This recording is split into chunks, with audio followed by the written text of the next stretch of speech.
কান্নাগুলো নিয়ে টল হয়েছে যে এই বিষয়টা শাকিব খানের দোষ দেবো না, এসে হক অলিক ভাই তার দোষ দেবো। সাকিব খানের ভক্ত হওয়ার কারণ কি? দেশে তো আরো অনেক নায়ক আছে। শাকিব খানের ভক্ত হওয়ার কারণ অভিনয়, ফার্স্টে অভিনয়, তার হচ্ছে তার হাইট, তার প্রেজেন্টেশন, সে ড্যান্স করতে পারে, ওভারঅল সবকিছু তার। আমরা যখন না জানতাম ছোটকাল থেকেই তারে দেখে ভালো লাগতো যে একজন পর্দায় আসলে পরে তারে নায়কের মতন লাগে। বাংলাদেশে শাকিব খানের মতো নায়ক কমেই আসছে, আর ভবিষ্যতে আসবে কিনা সেটাও জানি না। কেন মনে হচ্ছে এমন যে সাকিব খানের মতো আরো কোনো নায়ক বিদেশে আসবে না? অনেক নায়ক আসে, তারা নাচ ভালো পারে বা লুকিং ভালো বা অভিনয় ভালো পারে, কিন্তু শাকিব খান সব দিকে পারফেক্ট। সে যেদিকে যে লুক নেই সেটাই তার দিয়ে সম্ভব। সাকিব খানের সঙ্গে কখনো সামনাসামনি দেখা হয়েছে?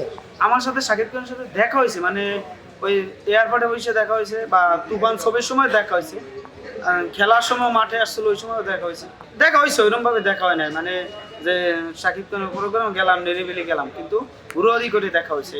কখনো সামনাসামনি দেখা হলে কি বলতে চান? আমার তো স্বপ্ন যে শাকিব খানের সাথে দেখা করব, একটা ছবি তুলবো তার সাথে, তার নিয়ে একটা অটোগ্রাফ নেব তার।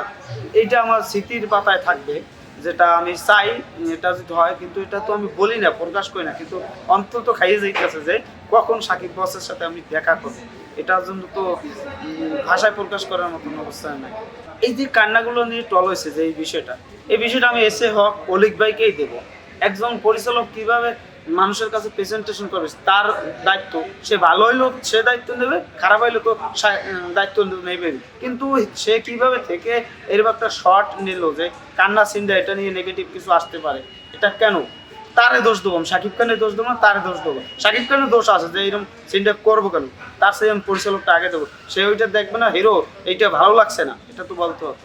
এই যে ইন্ডাস্ট্রিতে সাকিব খান ছাড়া অন্য কেউ নাই এখন তাকে বিট করার মতো, তার সিনেমার দর্শক সবচেয়ে বেশি। আপনারা কি চান না যে সাকিব খানের সঙ্গে সঙ্গে আরো একজন নায়ক তৈরি হোক যে হচ্ছে সাকিব খানের সঙ্গে দৌড়াবে?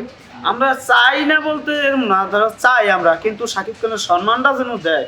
যদি আইসেই যদি শাকিব খানের সাথে যদি তার তুলনা দিতে হয় বা তার নিয়ে ভাব নিয়ে কথাবার্তা বলে, তার সম্মান দিয়ে কথা বলে, সেইটা আমরা কখনো চাই না। তারা চাই যে আসুক শাকিব খানের সাথে, তার সাথে তো সম্ভব না, আইসেই সম্ভব না, কিন্তু আইসা যদি তার যদি সম্মান নিয়ে একটা কথা বলে, সে 26 বছর আর কয়েকদিন পর 26 বছর পূর্ণ হবে, সে সেইভাবে একটু সম্মান পায় না। আপনারাও তো জানেন যে সম্মান পায়, সম্মান দিলে আমরা কোনো কারোর সাথে ঝামেলা করি না। যখন শাকিব খান নিয়ে নেগেটিভ কথা বলে তখনই আমরা বলি, আমাদের এত ঠেকা পায় না যে অন্য এসে নিয়ে তার নিয়ে আলোচনা করবো।